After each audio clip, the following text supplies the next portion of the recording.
नमस्कार, मैं रीनू यादव आप सभी दर्शकों का अन्नदाता कार्यक्रम में स्वागत करती हूं। किसान का जीवन बहुत मुश्किल होता है। वह अपने खेतों में लंबे समय तक काम करता है। उसका ध्यान सदैव फसल में ही लगा रहता है। वे अपनी कड़ी मेहनत की ताकत पर अपना जीवन व्यतीत करता है। ऐसे ही किसानों की प्रगति के लिए हम खेती बाड़ी से जुड़ी बहुत सी नई लाभकारी जानकारियां हर रोज सुबह लेकर आते हैं। तो चलिए कार्यक्रम शुरू करने से पहले देखते हैं क्या है आज के अन्नदाता में। अपने राज्य में सब्जियों की खेती बड़े क्षेत्रफल पर की जाती है, लेकिन यदि किसान ड्रिप और मल्च द्वारा सब्जियों की खेती करते हैं तो न केवल खरपतवारों की समस्या से बच सकते हैं बल्कि कम पानी में अधिक उत्पादन भी ले सकते हैं। तो किस प्रकार से उपयोगी है ड्रिप और मल्चिंग से सब्जियों की खेती, आइए जानते हैं जिला जयपुर के प्रगतिशील किसान राजू लाल यादव से। पानी की बहुत किल्लत रहती है। इसको देखते हुए हम लोग जो परंपरागत खेती करते थे उसमें तो बहुत कम बचत आती है, तो थोड़ी सी बचत ज़्यादा है। इसके लिए हमने कुछ नकदी फसलें बोना शुरू किया, लेकिन पानी बहुत कम है, तो उसके लिए हमने सबसे पहले तो ड्रिप का इस्तेमाल किया और ड्रिप से हमने काफ़ी नकदी फसलें बोना शुरू किया। गोभी, मिर्च, मूली, प्याज, टमाटर और कई सारी फसलें जो मौसम के अनुसार हम बो सकते थे वो हमने ड्रिप से बोई, तो उससे हमें पानी की बहुत बचत हुई। किसान भाइयों, अपने राज्य में पानी की कमी के चलते फसलों में सिंचाई के लिए ड्रिप का उपयोग किया जा रहा है। ड्रिप से कम पानी में समय पर सिंचाई कर ही सकते हैं। इसके साथ ही ड्रिप के द्वारा सिंचाई के साथ घुलनशील पोषक तत्वों का प्रयोग भी कर सकते हैं।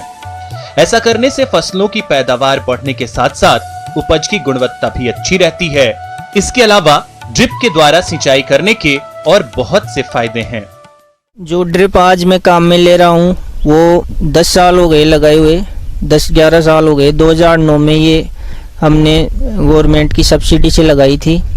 ड्रिप से ज़्यादा खेती कर पाते हैं हम लोग ज़्यादा एरिया में, क्योंकि इससे ज़्यादा ज़मीन कवर हो जाती है। जब ड्रिप लगाने के बाद एक बार बिछानी होती है और फिर पानी समय समय पर जितना आवश्यकता हो उतना ही चलाते हैं। एक ये बचत हो जाती है ड्रिप से समय की, और पानी की ज़्यादा एरिया में हम खेती कर पाते हैं तो ज़्यादा मुनाफा मिलता है। उसमें पानी है वो ठीक पौधे की जड़ के पास जाता है और पौधे को पर्याप्त नमी मिलती है जिससे वो अच्छी ग्रोथ करता है। और उसके बाद हमने ड्रिप के साथ मल्चिंग का भी यूज किया, तो मल्चिंग लगाने से हमें पानी 25% ही देना पड़ा। पहले जहाँ सिर्फ ड्रिप में आधा पानी लगता था, वहाँ मल्चिंग लगाने से हमें और 25% पानी की बचत हुई। और इस तरह हम जहाँ आधे या 1 एकड़ में खेती कर पाते थे वहाँ हम 3 एकड़ में लगभग खेती कर लेते हैं ड्रिप और मल्चिंग से। बाहर हम सब्जी लगाते हैं तो हर दूसरे दिन पानी देना पड़ता है, जबकि मल्चिंग में 3 या 4 दिन से पानी की आवश्यकता होती है फसल को। और इस तरह से पानी की बहुत बचत कर सकते हैं किसान। ड्रिप और मल्चिंग के द्वारा पानी की अच्छी बचत हो जाती है। ड्रिप इरिगेशन के साथ साथ मल्चिंग से एक और फ़ायदा ये है कि हमारे खेत में खरपतवार नहीं होती, खरपतवार उगती नहीं है जहाँ मल्चिंग लगाते हैं सब्जियों में, तो वो एक उनको निकालने का खर्चा हमारा कम हो जाता है। दूसरी बात, पानी जो सूर्य की गर्मी से वाष्प बन के उड़ता है वो मल्चिंग के कारण नहीं उड़ता।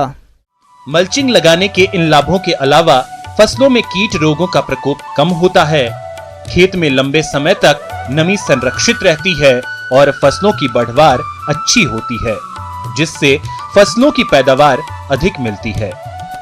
ड्रिप और मल्चिंग के इन सभी लाभों को देखते हुए जो किसान अपनी सब्जी वाली फसलों में इनको लगाना चाहते हैं, वो कृषि विभाग द्वारा इस पर अनुदान भी दे है, तो इस अनुदान का लाभ उठाते हुए आप अपनी फसलों में लगवा सकते हैं।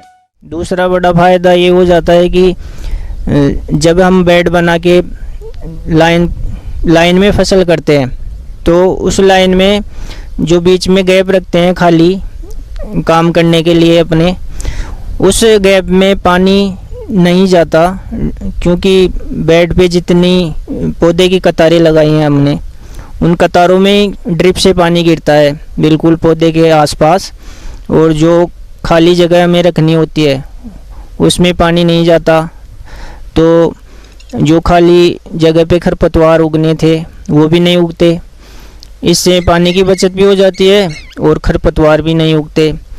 ये सबसे बड़ा फ़ायदा है। तो जो पूरा भी पोषण है ज़मीन में, जो हमने न्यूट्रिशन वगैरह दिए हैं, खाद और उर्वरक जो भी हम डालते हैं, वो पूरा का पूरा पोषण पौधे को मिलता है। इस तरह से ड्रिप और मल्चिंग दोनों से फसल बहुत ही बढ़िया होती है और किसान को भी काफ़ी बचत और मेहनत कम करनी पड़ती है। किसान भाइयों, अभी तक आपने खेती से जुड़ी कुछ उपयोगी जानकारियां देखी हैं। अब लेते हैं एक छोटा सा ब्रेक, जल्द ही लौटेंगे। कार्यक्रम में आगे भी है खेती बाड़ी से जुड़ी बहुत सी महत्वपूर्ण जानकारियां, तो बने रहिए हमारे साथ। ब्रेक के बाद एक बार फिर से आप सभी दर्शकों का अन्नदाता में स्वागत है। चलिए अब रुख करते हैं अगली कड़ी की ओर। बैकयार्ड मुर्गी पालन यानी घर में ही छोटे स्तर पर मुर्गियों का पालन शुरुआत से ही होता आ रहा है, जिससे पहले केवल थोड़ी बहुत ही आमदनी किसानों को मिलती थी, लेकिन अब ये व्यवसाय अच्छी आमदनी कमाने का बेहतर जरिया साबित हो रहा है। इसके लिए किसानों को अब उन्नत नस्लों की मुर्गियों का पालन करना होगा, जिस बारे में बता रहे हैं डॉक्टर संत कुमार सिंह।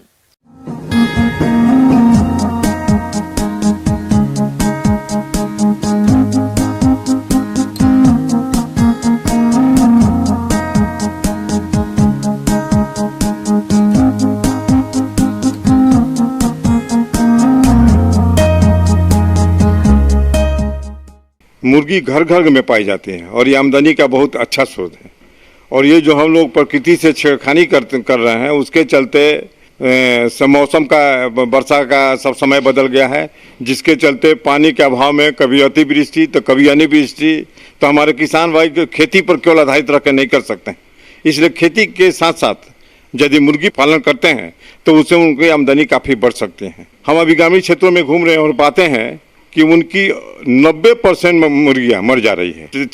20 मुर्गी होती है, फिर 4 मुर्गी बच जाती है, फिर उनका 20 बढ़ा, फिर 4 हो गया। तो केवल जरूरत है उसको बचाने का, तो उसके लिए उनको 2-3 चीज़ पर ध्यान देना पड़ेगा। वो जो देसी मुर्गी है उसी को रखें। देसी मुर्गी में बहुत से अच्छे गुण भी हैं। ये समझिए कि एक हैचरी मशीन का काम करती है। अब जो हम लोग ये बैकयार्ड पोल्ट्री लाते हैं तो हमारे किसान भाइयों को काफ़ी परेशानी होती है कि कहाँ से चूजा कर देंगे, कहाँ से ये करेंगे। दूसरी बात है कि देसी मुर्गियाँ, इसमें इम्यूनिटी बहुत काफ़ी होती है, इसमें मरने का संख्या बहुत कम है। वो उसे कुत्ते उत्ते पकड़ लेते हैं उस मुर्गी को, ये भाग जाते हैं, बहुत तेज़ी से भागते हैं। और इसका कीमत बहुत ज़्यादा मिलता है। इसका कीमत माने कि ये करीब 6 महीना 7 महीना पाल करके 300 रुपये में आसानी से मिल जाती है। और उसका डिमांड बहुत काफ़ी है। बहुत से लेने वाले गांव में जा करके लेने वाले, क्योंकि देसी मुर्गियाँ मिल नहीं पा रही है। तो इसलिए हमारे किसान भाइयों को बताना चाहेंगे, जो ग्रामीण क्षेत्र के किसान भाई हैं, हमारे ग्रामीण क्षेत्रों में बहुत से बेरोजगार युवक और ज्योतियाँ भी हैं, जो कि चाहते हैं कि हम बड़े पैमाने पर करें, आमदनी से ज़्यादा प्राप्त करें। इनका आवास जमीन से थोड़ा ऊपर और छायादार जगह पर होना चाहिए एवं स्वच्छ हवा के लिए भी व्यवस्था होनी चाहिए। आवास की लंबाई पूर्व से पश्चिम होने से मुर्गियों को सीधी धूप से बचाया जा सकता है। इस आवास में गेहूं या चावल की सूखी बिछावन हमेशा बिछी होनी चाहिए। तो उसके लिए थोड़ा सा आवास की व्यवस्था करनी पड़ेगी। ये तो हम बताएं आपको, जो कि घूम फिर के रह जाएगा। तो उनको आवास के लिए बहुत ज़्यादा खर्च करने की जरूरत नहीं है। ये एक मुर्गी पर 1 से 1.5 स्क्वायर फीट के हिसाब से जितना उनको मुर्गी रखना है, जगह देना है। घर जो बनावे थोड़ा ऊंची जगह पर बनावे, उसको प्लास्टर कर दे और उस पर जो डीप लीटर होता है उसमें डीप लीटर डाल दें और देसी मुर्गी ही रखें। तो थोड़ा इसमें बहुत ज़्यादा मेहनत की भी जरूरत नहीं है। यदि चाहते हैं कि हमको और ज़्यादा आमदनी करना है तो उसका संख्या बढ़ाते जाएं और आसानी से मुर्गियाँ घूम कर आ जाती है अपना। तो एक तो टीकाकरण कर दें, फिर एक कृमिनाशक का दवा दे दें, और तीसरा कि खान पान पर भी थोड़ा सा ध्यान देते हैं। तो ये खान पान पर ध्यान देंगे तो जो बढ़ोतरी होगा, जो हमको 8 महीना में उसका वजन मिलने वाला है, वो वजन हमको 6 महीना में मिल जाएगा। तो जल्दी जल्दी उनका निकलते रहेगा। और उसके लिए हमको बाजार से कोई चीज़ खरीद के देना नहीं है। घर के आसपास जाकर किचन के अवशिष्ट, कीड़े मकोड़े, बीज, खरपतवार आदि खाकर अपना पोषण कर लेते हैं। लेकिन अधिक उत्पादन के लिए इन्हें कुछ अतिरिक्त आहार की आवश्यकता होती है। इसलिए इन चूजों को मक्का, गेहूं, जौ, चावल व 3 से 4 ग्राम मार्बल के छोटे छोटे टुकड़े भी दिए जाने चाहिए, जिससे चूजों में कैल्शियम की कमी न हो सके। और ये बाकी जो देसी मुर्गी है उसको खिलाने पिलाने की बहुत जरूरत नहीं है। वो तो कीड़े मकोड़े और बाहर घर का जो जूठा सामग्री है उसे खा के रह जाते हैं। अजोला जो कि आप आसानी से पैदा कर सकते हैं, अजोला पैदा उसको खिलाने से और बहुत चाव से मुर्गियाँ खाती है, तो उससे मैंने उसको बहुत अच्छा प्रोटीन मिलेगा। बच्चे अंडा भी ज़्यादा देगी, अंडे बड़े बड़े होंगे और मुर्गियाँ सब स्वस्थ रहती है। एक मुर्गी से ये चार बार इसका क्लच होता है। एक बार में 12 से 15 अंडे देती हैं मुर्गियाँ। और उसमें हमारे किसान भाई को जो मुर्गी है उस पर कई उसके साइज के अनुसार से 10 से 12 अंडे जो है उसको रखने माने बच्चा निकालने के लिए। अब बाकी जो एक्स्ट्रा अंडे है उसको अपने घर में इस्तेमाल खाने के लिए कर सकते हैं, क्योंकि उनका भी स्वास्थ्य अच्छा होना चाहिए। और जो 10 से 12 रखते हैं तो मोटा मोटी उससे हम लोग को 80 से 90% चूजे निकलते हैं। फिर उसमें 10% मोर्टलिटी होती है।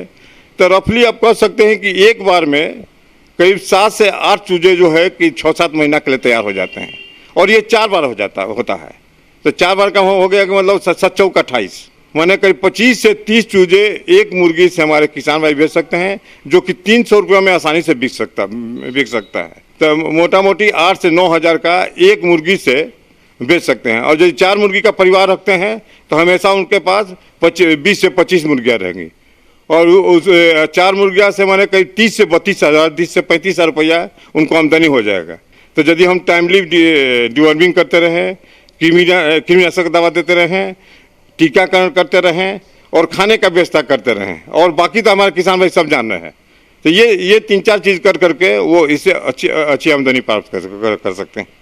आगे और भी खेती बाड़ी से जुड़ी बहुत सी रोचक जानकारियां, पर यहाँ पर रुकेंगे एक और छोटे से ब्रेक के लिए। जल्द हाजिर होते हैं। ब्रेक के बाद एक बार फिर से आप सभी दर्शकों का अन्नदाता कार्यक्रम में स्वागत है। बढ़ते हैं अगली प्रस्तुति की ओर। मौसम के अनुसार प्रबंधनों पर टिकी आपकी खेती बाड़ी, और इसलिए मौसम पूर्वानुमान और उस पर आधारित साप्ताहिक कृषि सलाह इस प्रकार है। ग्रामीण कृषि मौसम सेवा भारत सरकार एवं रेपसीड मस्टर्ड राष्ट्रीय अनुसंधान केंद्र सीवर भरतपुर द्वारा भेजे गए मौसम पूर्वानुमान के आधार पर किसान भाइयों को सलाह दी जाती है कि कोरोना वायरस के लिए जारी की गई सरकारी गाइडलाइन का सख्ती से पालन करें और स्वयं की उचित देखभाल, व्यक्तिगत स्वच्छता, मास्क का उपयोग, साबुन से उचित अंतराल पर हाथ धोना और एक दूसरे से सामाजिक दूरी बनाए रखने पर विशेष ध्यान दें। किसान भाई खेतों में जल निकास की अच्छी व्यवस्था करें। कृषि रसायनों का प्रयोग फसलों में न करें। कृषि मंडियों में खुले आसमान में रखे हुए अनाज को ढककर रखें एवं सुरक्षित स्थान पर ले जाकर रखें ताकि अनाज को भीगने से बचाया जा सके। खेतों में लगे सोलर सिस्टम में भी अचानक तेज हवाओं के कारण नुकसान हो सकता है, अतः इनकी सुरक्षा हेतु जरूरी उपाय अपनाएं। यदि अपने आसपास मेघ गर्जन की आवाज सुनाई दे या बिजली चमकती हुई दिखाई दे तो पेड़ के नीचे आश्रय न लें। जिन खेतों में जड़ गलन के रोग का प्रकोप अधिक हो उन खेतों में बुआई के लिए 2.5 किलोग्राम ट्राइकोडर्मा हार्जेनियम को 50 किलोग्राम आद्रयुक्त गोबर की खाद में अच्छी तरह मिलाकर 10 से 15 दिनों के लिए छाया में रखें। इस मिश्रण को बुआई के समय 1 बीघा खेत में पलेवा करते समय मिट्टी में मिला दें।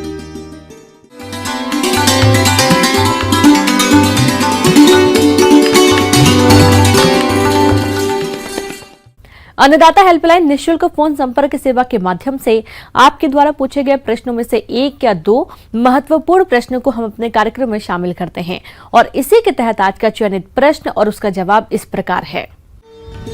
अन्नदाता निःशुल्क फोन संपर्क सेवा के माध्यम से पूछे गए प्रश्नों में से आज हमने जिस प्रश्न को कार्यक्रम में शामिल किया है उसे पूछा है ग्राम निम्बारा, जिला पाली के कृषक ब्रजेंद्र कुमार ने। यह मूंगफली की उन्नत खेती के बारे में संपूर्ण जानकारी चाहते हैं। तो ब्रजेंद्र कुमार जी, आपकी जानकारी के लिए प्रस्तुत है कार्यक्रम का ये अंश। तिलहनी फसलों में मूंगफली फसल का विशेष योगदान है। इसकी खेती के लिए अपन को जो पहले से ही तैयारी रखनी चाहिए। इस खेती को करने के लिए पहले अपन गर्मी की जुताई कर लें। गर्मी की जुताई पूर्ण होने के पश्चात अपन जो है वो विशेष तौर से ये ध्यान रखें कि अपने खरपतवार वगैरह इस खेत में पहले से कितने हैं और कितने होने की संभावना है। तो अपन क्या है कि पहले खरपतवारों को ध्यान में रखते हुए इसकी बुआई की प्रिपरेशन चालू करें। एक बात और भी है, जैसे मौसम का भी अपन को ध्यान देना है। मूंगफली की फसल में विशेष तौर से अगर जब बरसात में जहाँ पानी रुकता है खेत में, तो पानी की निकासी भी ज़रूरी है। अगर जब पानी रुका हुआ रह गया तो उसमें क्या है कि पीलापन आ जाएगा और मूंगफली की पैदावार पे बहुत फ़र्क पड़ेगा। फिर अपन जो ही अपन टाइम पे जो है सीजन पे अपन मूंगफली की बुआई करें, उससे पहले अपने पास आदान की व्यवस्था समुचित होनी चाहिए। जैसे अपन अच्छी क्वालिटी का बीज लें, उन्नत बीज लें, और अपने पास जो है वो उर्वरक समुचित मात्रा में संतुलित उर्वरक होना चाहिए। संतुलित उर्वरक के मद्देनज़र अपन ये जानते हैं कि जो जैसे फास्फोरस और पोटाश उर्वरक जो पहले दिए जाते हैं उनको कूड़ में दे दिया जाए, इसके बाद में उसकी बुआई करें। इसके साथ साथ इसमें सल्फर की आवश्यकता होती है, तो इसकी पूर्ति के लिए अपन जिप्सम का इस्तेमाल ज़रूर करें। जिप्सम में जो है वो अपना सल्फर मिल जाता है अपनों, और ये कैल्शियम मिल जाता है। तो इसलिए इसमें जो तेल वाली जो तिलहनी जो फसल हैं उनमें जो है ना ये बहुत गुणकारी है। तो सल्फर और कैल्शियम मिलने के बाद इसमें ग्रोथ अच्छी होती है, पीलापन नहीं आता मूंगफली, और मूंगफली अपन को अच्छी पैदावार देती है।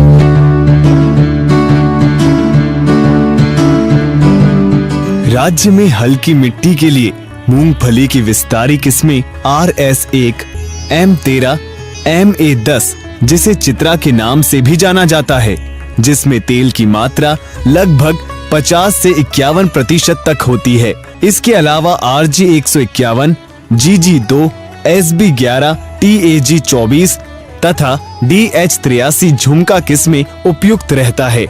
मध्यम तथा दोमट भूमि के लिए अर्ध विस्तारी किस्में RSB 87, RS 138 तथा RG 425, RG 382, गिरनार 2 इत्यादि प्रदेश के लिए उन्नत किस्में हैं।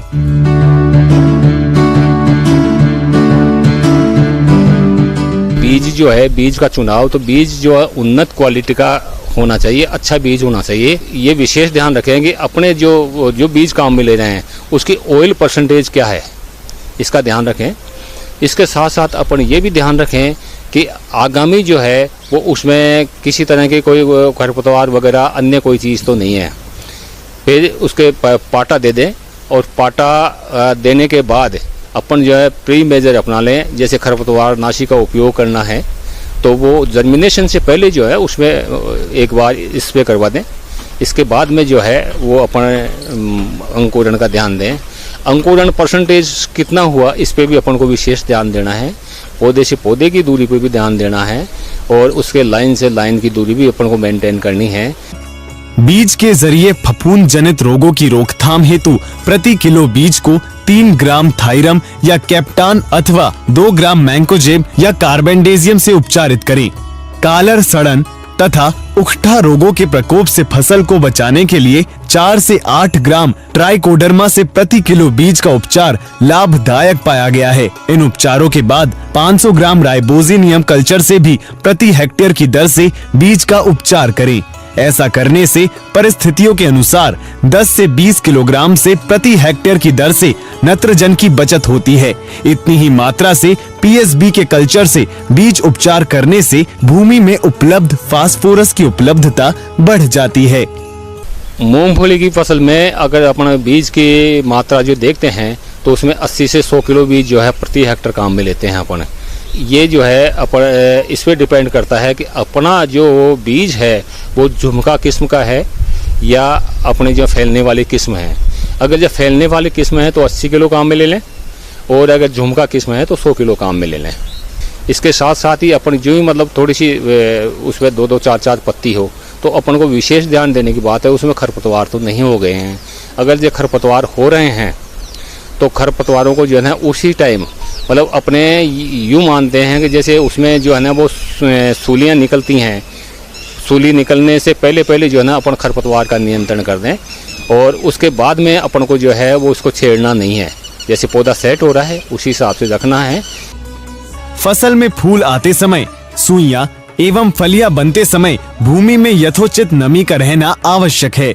इस बात को ध्यान में रखकर सुविधा होने की स्थिति में 2 से 3 सिंचाई करें।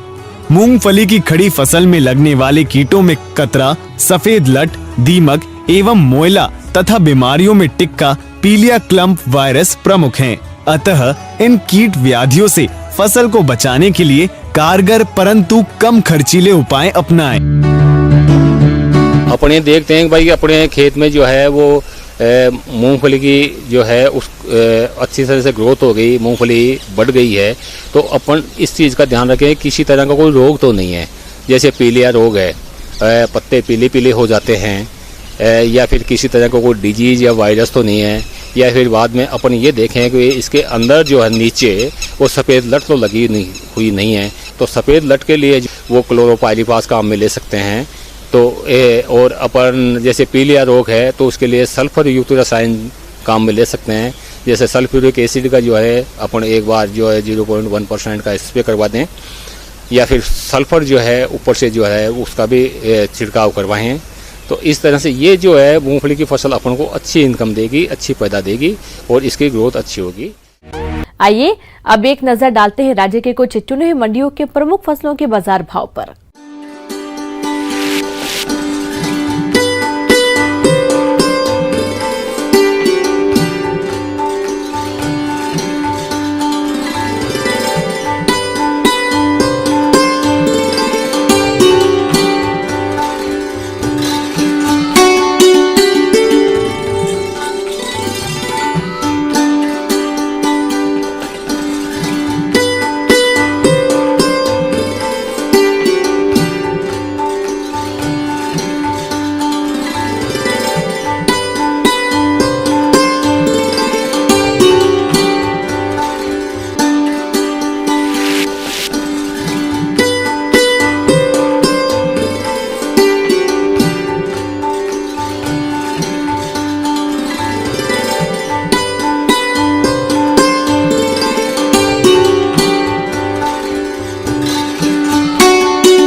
किसान भाइयों, अन्नदाता आपकी सेवा के लिए संकल्परत है। कृषि संबंधित समस्या एवं सुझावों के लिए आप हमें इस पते पर संपर्क कर सकते हैं। प्रोड्यूसर अन्नदाता news 18 Rajasthan, Ramoji film city Hyderabad 501512। साथ ही आप हमें ईमेल भी कर सकते हैं। हमारा ईमेल है